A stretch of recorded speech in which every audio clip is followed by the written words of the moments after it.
2, 3, 4.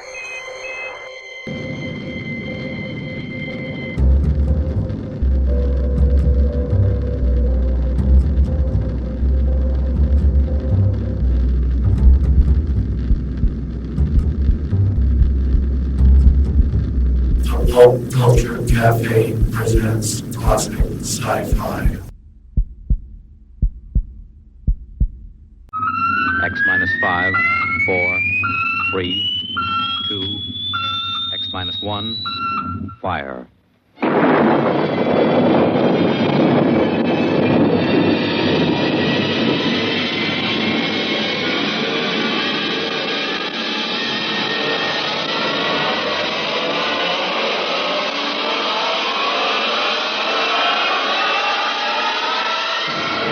Tonight, George Lefferts' original radio drama of the 21st century, Perigis' Wonderful Dolls.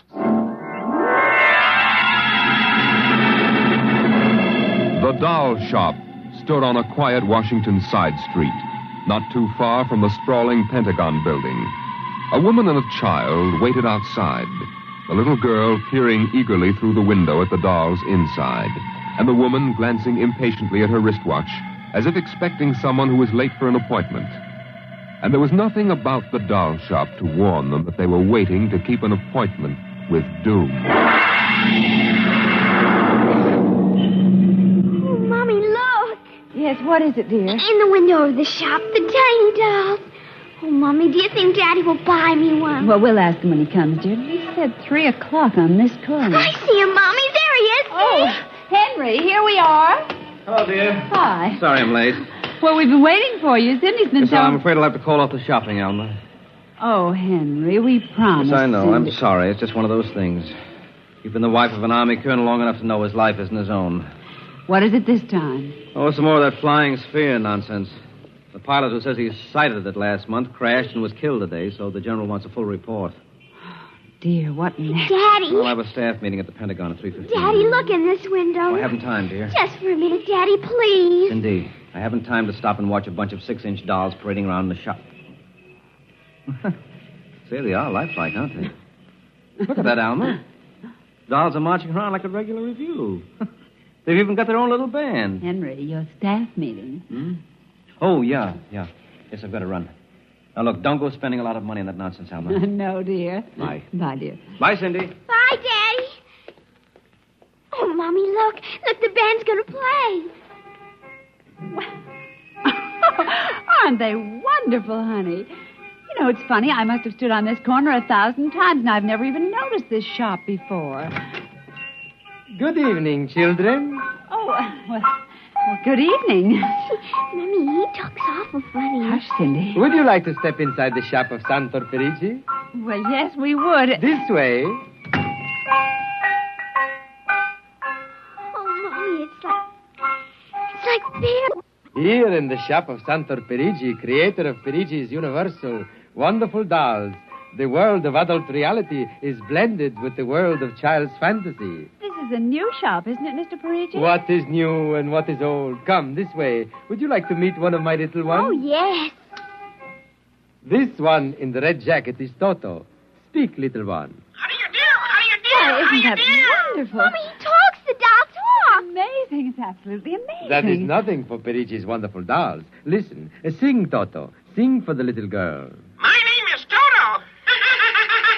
Cindy, listen. Sing, Toto. Men are big and tall.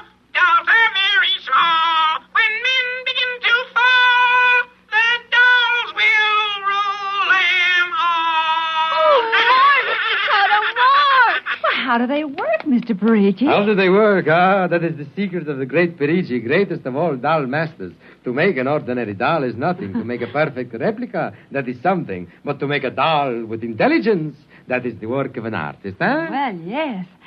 Well, they must be very expensive. Madame, when I construct a doll like Toto, I cannot bear to be parted from him permanently. So instead of selling, I rent my little people. You rent dolls? Precisely. $10. I have but one request. When you grow tired of my dolls, you must return them to me in good condition. Oh, Mommy, could we take him home? Take him home. Take him home. Take him home. Oh, look, Mommy, look. Look, he's bowing and dancing. Oh, Mommy, he wants to come.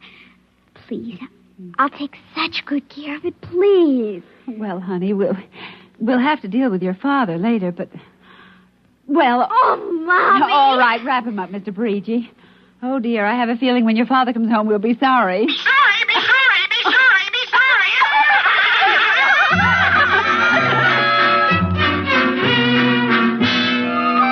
Now, Toto, this is my room, and you're going to sleep right here next to my pillow. Oh, Toto, don't laugh like that. I'm going to have to teach you some manners. You be quiet, because my daddy will be home soon, and he's a colonel in the army, and he'll bust you to private if you don't behave. Now, you wait here. I'm going to introduce you to my puppy dog, Mr. Blister. So be good now. Here, Blister. Here, Blister. Come on, Blister. Come here.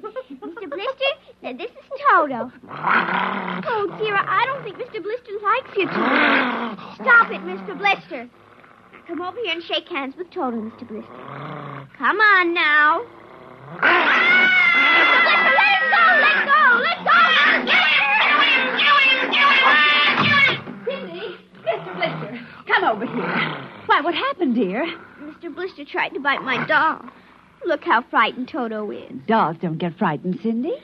But he is, Mommy. He screamed. You just imagined it, honey. But he did. He did. Well, Mr. Blister didn't mean it. You know he's the gentlest little pup alive. He isn't. He's nasty and I hate him.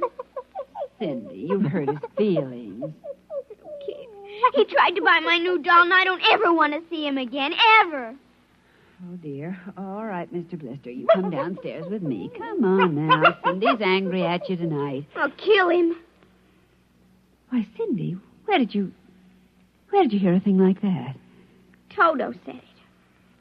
Well, I see. Well, you've had an exciting day, honey. You brush your teeth now and go to bed. Daddy's coming home late, so we'll see you in the morning. Hmm? Good night, darling. Sleep well. I hate him, Mr. Toto. I hate him. Hate him, hate him, hate him, hate him.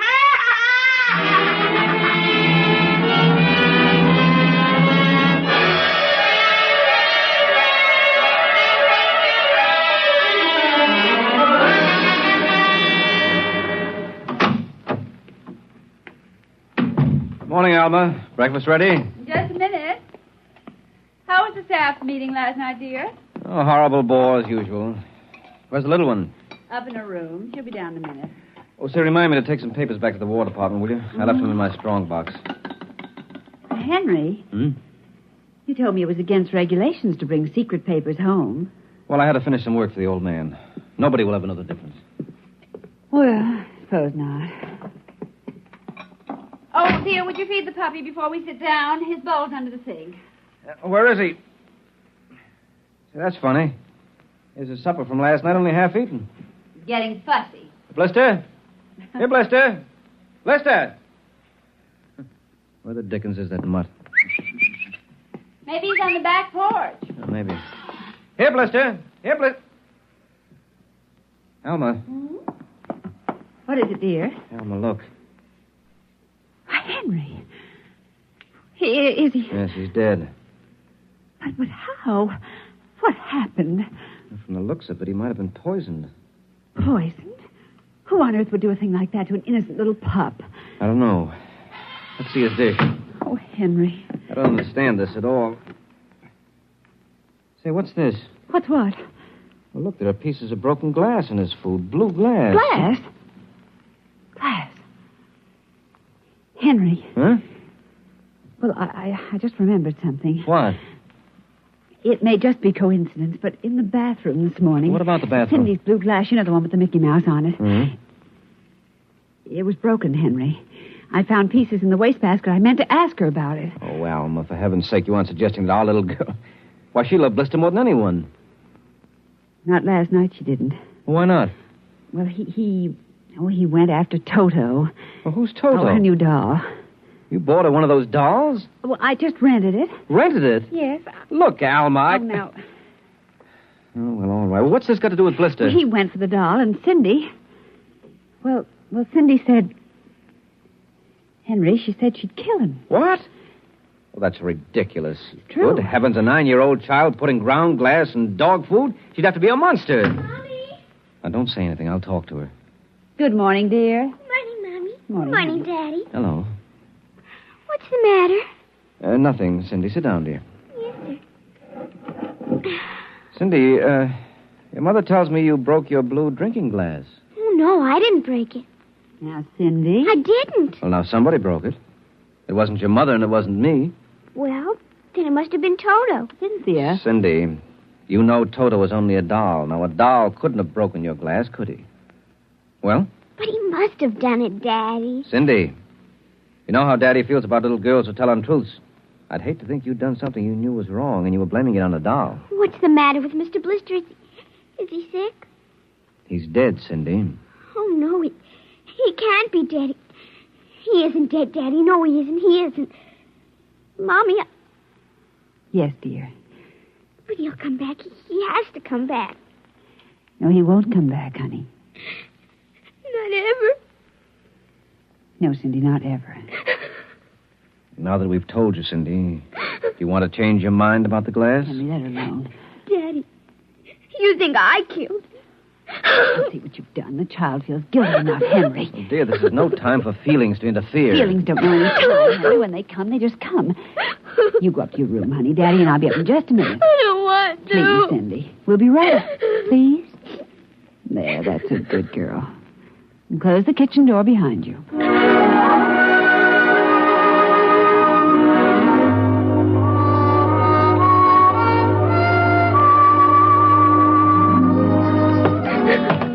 Mr. Blister's dead. And he isn't coming back. Ever. Daddy thinks it was me, but it was you. It was you!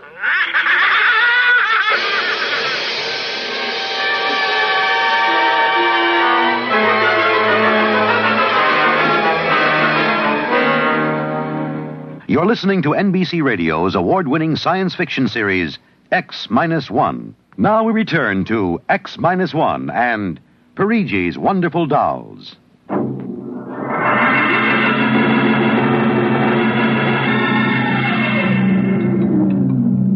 Eat your supper, dear. I'm not hungry. Cindy, you scarcely touched your lunch. I don't feel like eating. Is it Mr. Blister? Oh, Mama. Cindy, answer your mother. Now, Henry, she'll work it out in her own way, dear. Oh, I don't know. When I was a boy, there was such a thing as discipline. Where this child is being brought up... Henry. Well, it's true. There's no respect. Lying. Oh, I don't know. Alma, what's happened to us? We were a nice, peaceful, happy family until you bought that cursed doll. Now who's blaming things on the doll? Well, it's true. Henry. You wanted to get some papers from your strongbox. What? Oh, yes. Excuse me. Will you try to eat something, Cindy? Now, darling. Yes, ma'am. Alma. Alma. Yes, Henry, what is it? Alma, it's gone. What's gone? The box, the strong box, is gone. But it can't be. The door to your study's always locked, and you and I have the only key. I know all that, and I tell you it isn't there. Well, who would I don't know, Alma. Those confidential reports, if they ever get into the wrong hands... Oh, I warned you about keeping them here. Oh, what if it ever came out in the open? Can't you see the papers? Army colonel, derelict in duty. Call the police, Henry. What, and throw my career in the wastebasket after 17 years?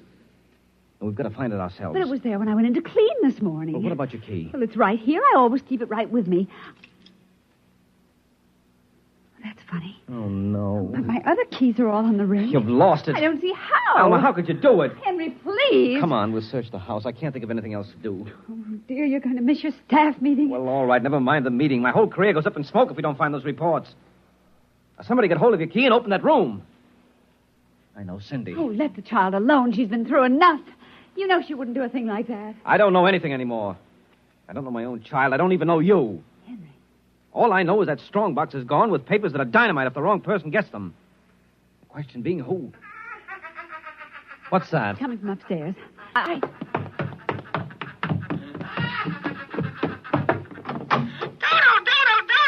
him. How do you do? Stop How it. do you do? How do you do? Blasted little imp! There. Henry. Ever since we've got this thing... Henry. What? Look, Where? What? around the doll's neck. The key. The key to your study. It was Cindy, after all. I don't believe it. Ever since she got this fool doll, she's been acting half insane. First the dog, now this. I think she hates us, Alma. Henry, Cindy is my child, and I know her. I know she's a good, sensitive little person with no malice in her. You're just simply refusing to face the facts, dear. What are you going to do? I'm going downstairs and have a talk with that young lady.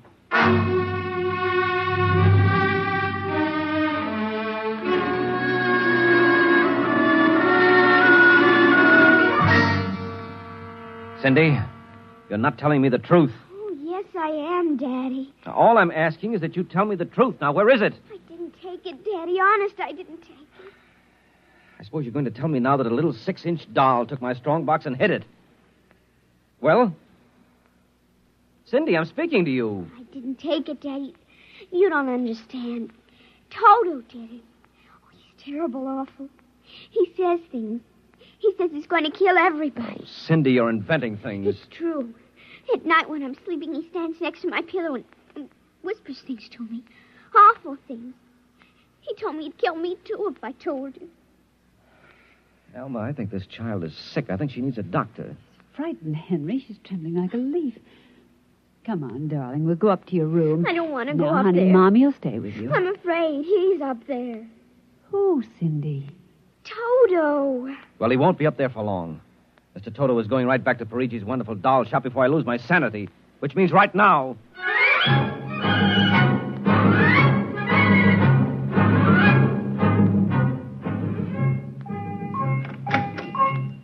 Ah, Colonel Grayson. Welcome to the home of Perigis' wonderful doll. Are you Perigi? Santor Perigi, creator of the universal doll. The doll with the mind. The doll Yes, with... well, I'm returning one of your masterpieces. Oh? If you will step into the rear of my shop. Now, what is the complaint? There's no complaint. Here's your doll. Good riddance. My little Toto, rejected, you found the world of men too filled with hate. Hate! We will change all that later on. Return to your comrades in the window, little one. And now, Colonel Grayson? I think we have no further business, sir. Ah, but we do, Colonel. Let me see. Here it is. Do you recognize this, Colonel? That's my strong box. Where... My little Toto is very clever, sir. Are you trying to tell me your doll stole that from me? Let us not say stole. I'm merely keeping it in custody. What's your game, Perigi? Blackmail. You give me what I want, I do not ruin your career. What do you want? Information. We already know something from the reports of the War Department, reported by one of your pilots. What government do you represent? I represent Perigis' wonderful dolls, none other. I'm not so naive, sir. Perhaps I should explain. Each man hides something from the world. Each man loves something more than life. With the help of my wonderful dolls, I obtain personal information which enables me to control the men who control the world. Men like you. Hand over that strong box. I warn you, I have a gun. Give it to me. You are being foolish. Put down that walking stick. Now. No closer. Now.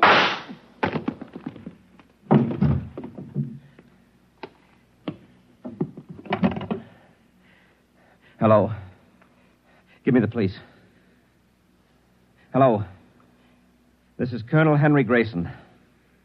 I've just killed a man. Perigis' doll shop, corner of 4th and Lexington. The body is in the rear. I'll wait for you.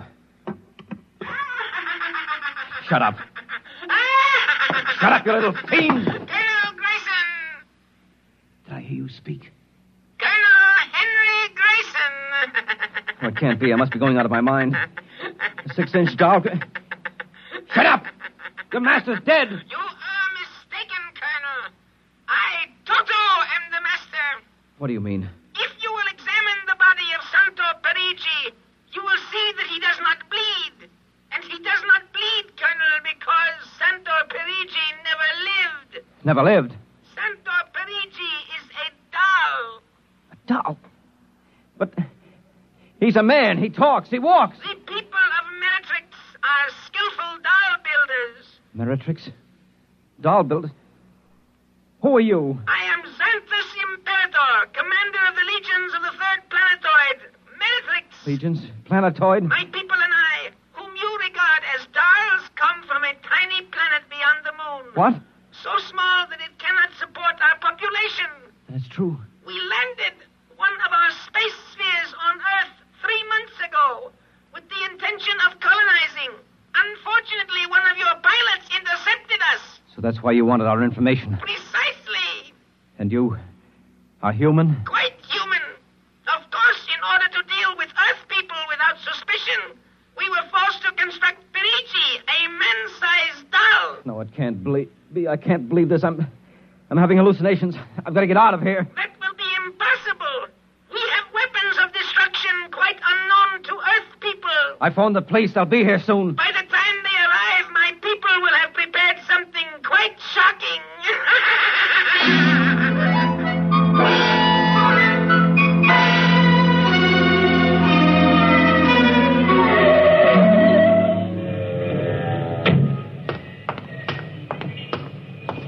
Keep me covered, Ryan. Okay, Sarge. All right. You the guy who turned in the call? Yes, that's right, Sergeant. Where's the body? Well, you see, it isn't exactly a body. What do you mean? It's a doll. What? Now, wait, you've got to let me explain. I know this sounds fantastic, but I've stumbled onto an unbelievable plot. Yeah? Keep talking. Well, you see, these little dolls, they aren't really dolls. They're tiny people. Now, there's a big doll named Santor Perigi. They're using him as a front to run the shop. He's off his trolley, Sarge. Now, look here. Now, listen, mister, we got to call it. There was a murder here. Now, if there was one, where is the body? Well, it's behind the curtains in the back. Only, you see, it isn't really a body. It's a big wax dummy. It's all part of their plot to gain control of the world. Holy smoke, he's really off his rocker. Now, look, if you don't believe me, I'll prove it to you. Come here. Look behind this curtain, and you'll see the dummy lying on the floor. Welcome, gentlemen. Are you looking for something? Perigi. This is impossible. I smashed his skull. Do you know this guy? That's the one, the doll. What's your name, mister? Perigi, Santor Perigi, creator of the Universal Doll. Uh-huh. Did you ever see this man? Never until just now. That's not true. He's lying. I tell you, he's nothing but a big doll. The real masters are the little dolls. Ryan, are you getting this? He's wacko, Sarge. No, He's a fruitcake. I'm not crazy, I tell you. I can prove it. They must have fixed up his head where I smashed it in. Touch him and you'll see. Mr. Perigi, you know what this guy is talking about? The man is demented, obviously. No, that's not true. I tell you, there's a plot to control the Earth. I've got to call the War Department. They want to know about the flying sphere. Holy mackerel, this gets worse every minute. Ryan. Take him to headquarters? No, save some time. Take him down to Psycho Ward. Okay, all right, Buck Oh, wait. Rogers. Come along nice and quiet. No, don't you see? He's nothing but a man-sized doll. Sure, and the little ones are going to take over the Earth, and you're going wait and cut out some... Listen to me. You've got to... Sorry you had all this trouble, Mr. Perigi. Poor chap. He is obviously suffering from delusions. Well, he's not the only one in Washington today. You know, we've been getting a whole string of crack-ups lately. Bigwigs blowing their tops under pressure.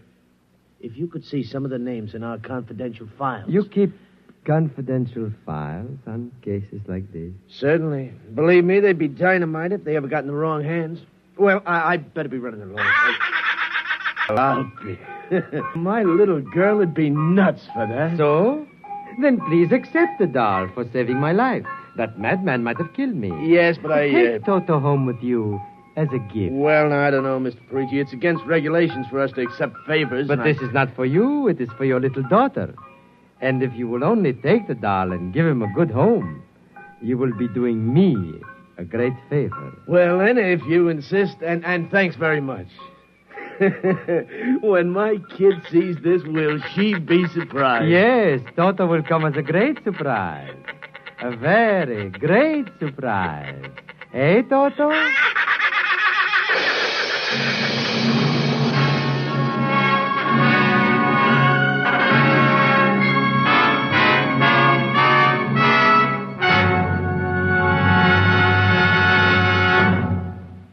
This was from the world of X-1. Tonight's story, Perigi's Wonderful Dolls, an original drama written for NBC Radio by George Lefferts. Featured in the cast were Denise Alexander, Joan Alexander, Les Damon, Joe DeSantis, and Leon Janney as the doll Toto. Music by Al Behrman, narration by Norman Rose. Tonight's program was directed by Edward King, executive producer Robert Wogan.